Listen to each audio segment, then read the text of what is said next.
Thank you for joining us on another episode of Best of America by Horseback. I'm your host, Dale Shields. With me is my good friend and veterinarian, Paul Cotterill. Paul's been helping me travel safe for a lot of years with my horses. And on this episode, he's going to help us learn more about safe vet med tips and how to get down the road without any issues or with less issues. If we know what we're talking about, we're a lot better off. Be proactive instead of reactive, and is kind of how I like to say it too, right? Absolutely. Yep. It's going to be a good show. Sit back and relax and watch this episode of Best of America by Horseback. On this episode of Best of America by Horseback, I'm with my good friend and personal veterinarian, Paul Cotterill. We'll be discussing some vet med tips that Paul sees as helpful and useful as we travel across the country hauling our horses. We want you and your horses to be safe and cared for. Sit back and enjoy this show as we learn from Paul's years of experience.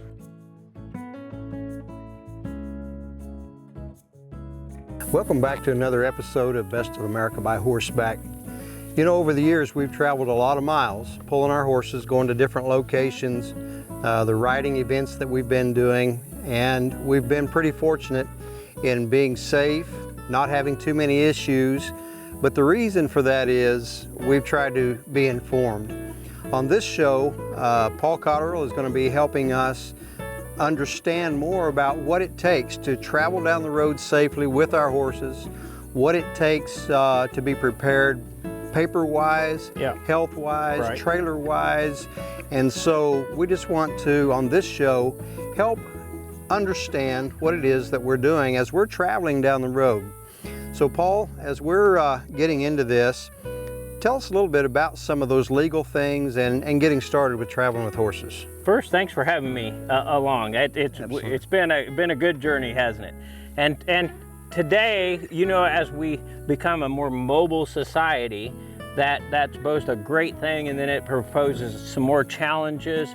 Everybody's now starting to get more aware of regulations and things, even from our own health to the health of our horses. But I think it's imperative that we're proactive instead of reactive on a lot of what we do. And you may hear me use that term again, and I think that helps us because, let's face it, it's not easy or cheap to do what we do, but it's a joy and it's a privilege, and with that privilege comes some responsibilities.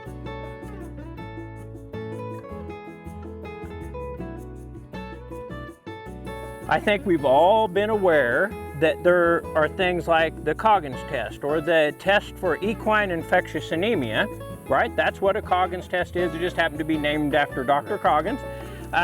But there's other things we need to look at. Health paper is required by every state once we go over that line.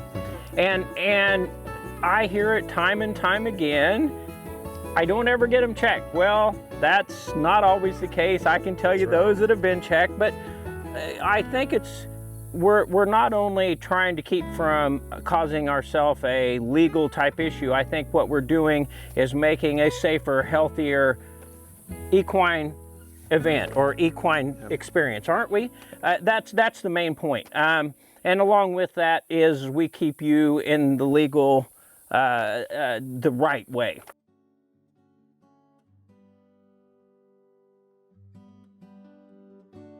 So a lot of the hauling issues that we see can be prevented before the hauling ever begins. It goes back to the training. Yep. Having your horse trained and comfortable with these conditions before we ever put him on the road. Yep. And when we're hauling a horse down the road, he needs to understand his conditions around him, how he's going to respond to certain pressures and stresses. And if they are in tune with that, we have a whole lot better trip ahead of us. Are they used to being hauled with another horse? We all are going out here to interact with each other, right? Obviously, your program is fantastic, bringing people together, riding horses all over. But do we haul well? Are we used to another horse? And if we get in with our friend and now there's another horse in a trailer, I've seen some real kicking issues, that sort of thing. You know, one of the things, Dale, that I have been faced with this year alone is where do we get out once we're hauling? There's a lot of times most of my clients, I don't suggest to get them out, because sometimes where we get out might be risky, and can we get them back in the trailer? And there are places I wouldn't want to have my horse out. Right. But how do you tie your horse to the trailer and where? And I think we maybe talk that we may cover some of that in a while, but I've seen some real bad accidents with handles that are present. Our horses like to rub. We rub a halter underneath the handle, it becomes then very restrictive and they don't like it. You're watching Best of America by Horseback. I'm your host, Dale Shields, with my friend Paul Cotterill. We're talking about vet med tips, and stay tuned. We'll be right back. Welcome back to another episode of Best of America by Horseback. You know, over the years, we've traveled a lot of miles, pulling our horses, going to different locations, the riding events that we've been doing, and we've been pretty fortunate in being safe, not having too many issues. But the reason for that is we've tried to be informed. On this show, Paul Cotterill is going to be helping us understand more about what it takes to travel down the road safely with our horses, what it takes to be prepared paper-wise, health-wise, right, trailer-wise. And so we just want to, on this show, help understand what it is that we're doing as we're traveling down the road. Paul is going to show us a method of tying up our horse that he believes is safe and secure, whether we're at the ranch or on the road. Take a moment and watch.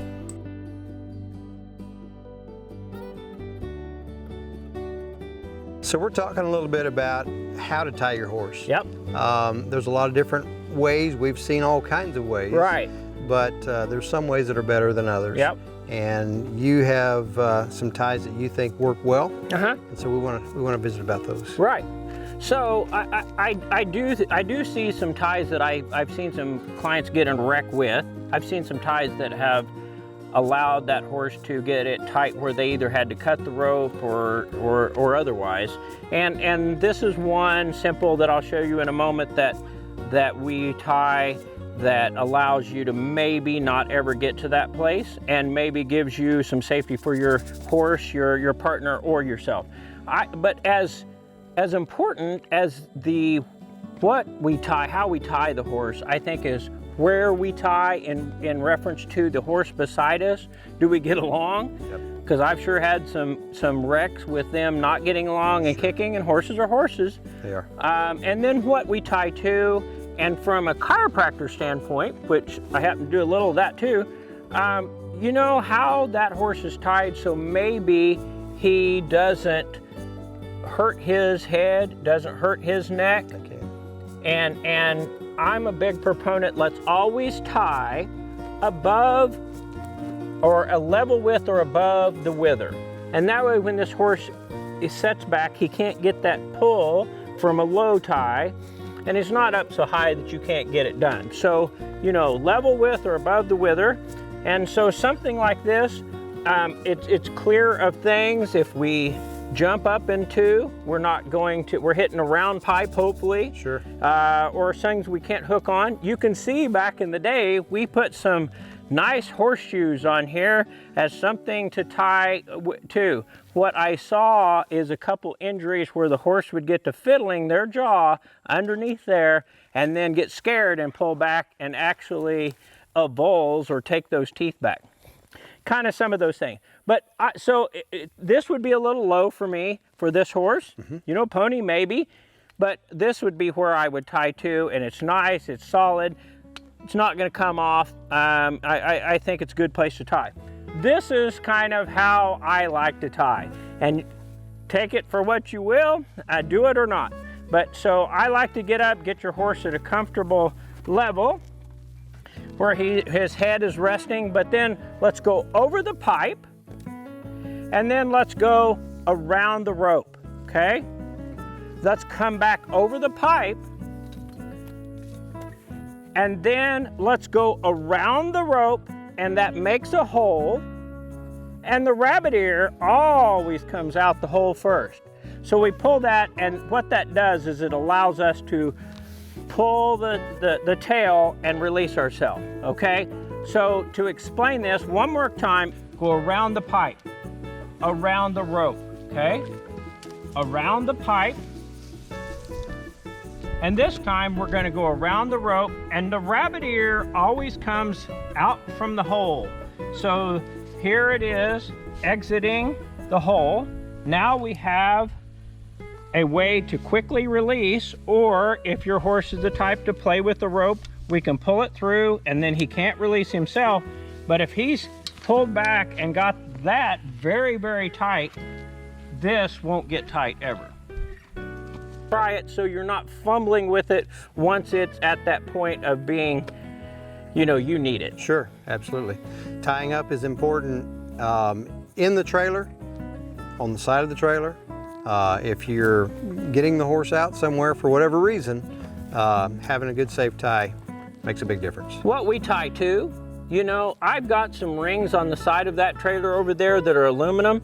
They are nice and convenient, but they're not sturdy. They're not. And so they can break them and we come back from lunch and our horse is somewhere else. Right. Whereas this, probably not gonna break it. Sure, sure. I think. Yep, makes a big difference. Yep. And so there again, education is what it's all about. And that's what we're trying to do on this show, is bring a little bit of knowledge to some things that will help us travel safely, get there with our horses safely. And so getting down the road, vet med tips. How important are they, Paul? Right, I hope very much so. And there's, ask your veterinarian that's familiar with you and your equine athlete. Absolutely. Okay? Thank you for sharing these tips with us, because our folks are watching. They want to know, how do I get there safely? And so we're trying to help them figure these things out, because we've all been through them, and we appreciate it so very much. When we come back, Paul is going to talk about some loading and unloading tips at the trailer, and also about tying up in the trailer. During the production of this show, something major happened. You'll want to stick around and watch. Welcome back to this episode of Best of America by Horseback. I'm your host, Dale Shields, with my good friend and vet, Paul Cotterill. And we are talking about how to get down the road safely with your horse, some things that folks need to know. And we'd like to talk a little bit about how you haul your horse. Right. And so, Paul, with that in mind, some of the things that you've seen in your practice that have happened because people didn't haul properly, didn't have the right understanding of how to do some things, you've seen some issues. Right. Talk a little bit about this. You know, and let's be honest, we can prepare as much as we think we've got it all, and a horse is going to show you something that you haven't seen. Just within the last couple years, I have two well-educated horse people I would call very knowledgeable that lost a digit due to a horse accident and just simple unloading and tying. And so I think it's imperative that we try to limit that as much as possible. Absolutely. Right? We can get hurt and be trying to be prepared.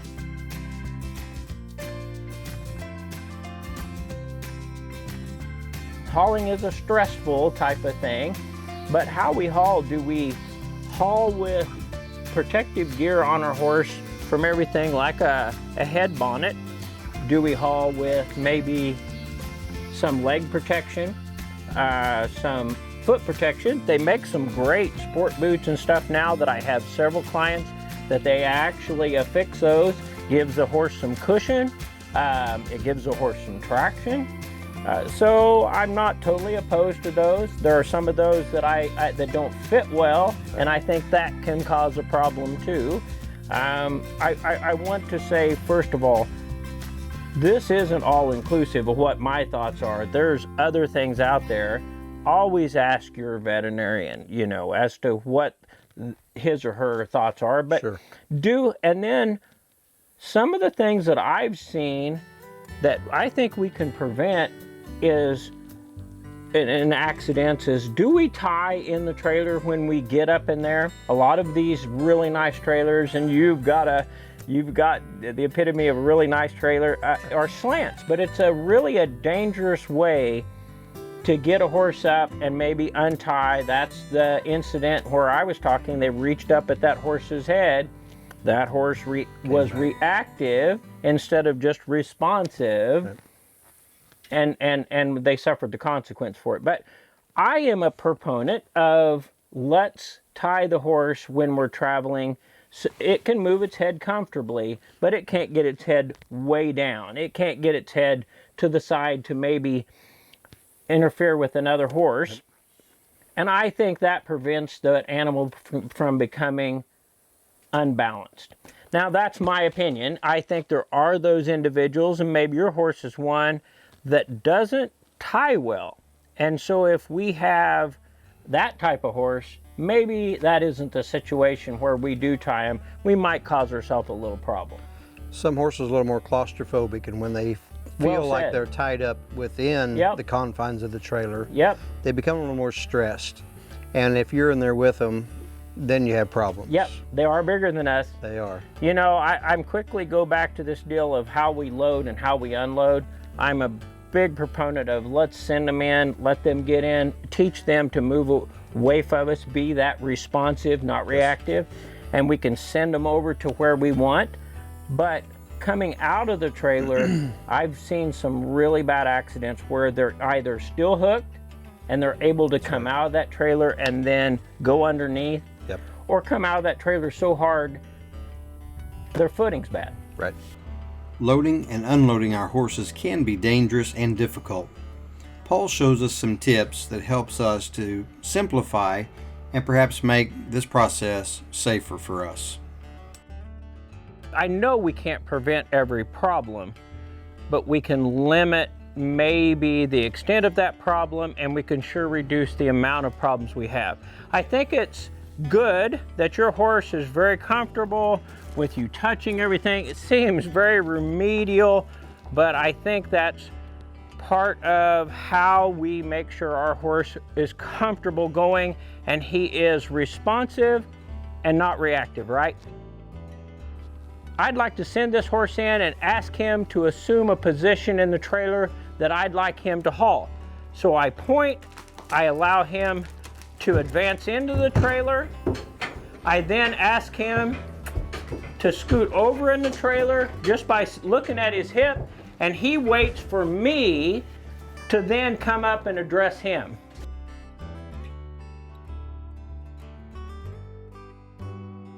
We need to be comfortable with stopping and saying, hey, we might have just stepped out into a very poor footing and we need to stop. I mean, because our footing slipped and he needs to be able to get stood back up and not panic. And that's the thing about being responsive and not reactive. During the editing process of this show, just weeks after filming, Paul sent me these pictures that he, his son Tyler, and friend Ron had been broadsided by a young lady who was on her cell phone, who never looked up when she came through the intersection, proving that anything can happen at any time. We're glad to report that all were fine. Thank you for watching another episode of Best of America by Horseback. We have talked on this show about some vet med tips.